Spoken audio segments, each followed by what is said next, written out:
Meron tayong tanggap ngayon guys na top load na Elite na 15 kilograms. Ang sira nito, nagpa-power naman siya, kaso nga lang umuugong lang yung kinakanan niya, motor. Pag poweran mo pa lang, umuugong na siya. Ito yung motor niya halos ganitong mga design na parehas ng issue. Tatlo yung ganito kong board na parehas ng issue sila Ibig sabihin ganyan talaga sira niyang ganyang modelo. Ayan siya, papawiran natin, nagpapawiran niya.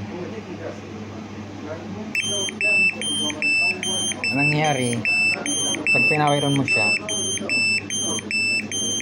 gumagana na kagad yung isang linya ng sa motor. Kung nagpo-forward reverse kasi yung motor, diba? May clockwise, may counterclockwise. Ang nangyayari,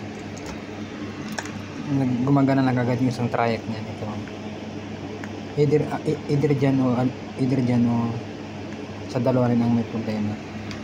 Para malaman natin na na kung alin dyan ang sira, na pag on mo pa lang is gumagana na kagad.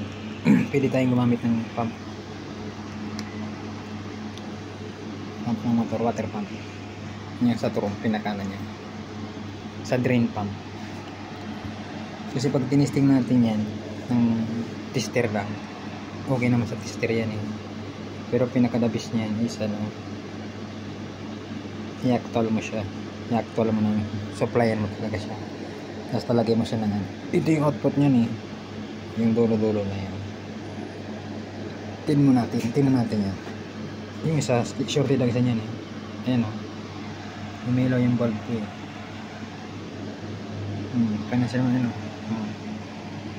parang gumagalaw-galaw yung yung pump, pero yung kabila wala. Ibig sabihin yung kabilang side is okay. Ang sira na trayek ito. Ito yung pinakasira niyan. Yun ang kapalitan natin.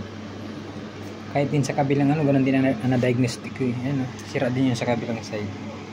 Nalaman ko lang na sira yan kasi yung tinister ko, may problema na agad yung trayek. Ito. May problema na agad. Minsan pag tinister mo is okay naman yun sa tester. Pero pag may supply na, nagkaroon ng problema. Kaya ngayon nalaman natin na ito yung sira. Kukunin ko yung isa niyan at ililipat ko dito. Ganyan lang.